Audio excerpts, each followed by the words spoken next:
Hey folks, this is Mike Dolce and welcome to my Patreon page.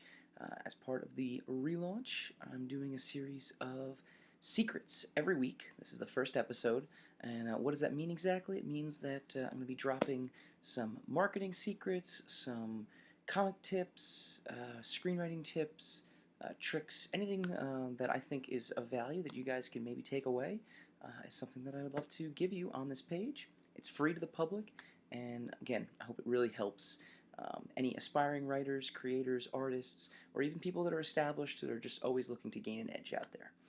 This episode, episode 1, is going to be taken from a panel that myself and PR guru Tom Martin completed over the weekend. We actually did 2 panels called Breaking into Comics Using Social Media. We did it at EternalCon on Saturday and BurrowCon on Sunday. In this clip, an audience member asked a question. She was an aspiring actress and writer and asked if she should split the personas up when she posts to social media. And I thought the answer that myself and Tom gave was really, really great. So for anybody out there wondering, if you're multifaceted and multi-talented, what you should do, what the best strategy is to do on social media, this is what we told. So it's funny you mentioned that, though. So a couple different things. One, I just relaunched my Patreon account recently, right? And Patreon, when I first started, was strictly my podcast. I said, I want to do something strictly for my podcast.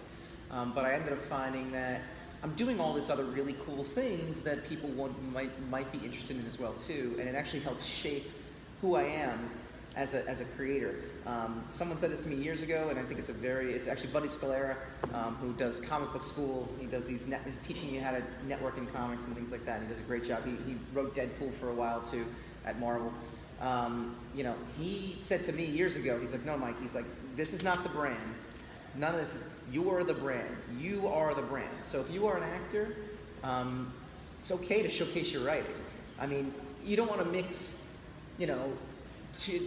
two different things that are so far apart from each other that they don't make sense. But an actor and a writer together, you now actually can make yourself look even better to prospective people. Now all of a sudden, you're a Matt Damon and Ben Affleck who are writing their Oscar-winning screenplay. There's multi-dimension to you. So I wouldn't necessarily hide one from the other. And recently, like I said, I've merged the podcast with, I've merged the Patreon page to showcase my podcasting, my writing, my graphic novel, and even just going out there and giving strategies and tips and things like that. It builds a bigger picture of who you are. I would say this might sound a little kind of generic or general or whatever, but I do think that when somebody gives people 2 characteristics that they can get a handle on, it helps you stand out from the crowd. Yeah. So you're not just an actor, you're not just a writer, and diversity is really important to you. And so there's people who you'll stand out because they like that combination, and you might start building an advanced audience who will, be right there eager to buy your book when it's, or follow your short stories. Yeah.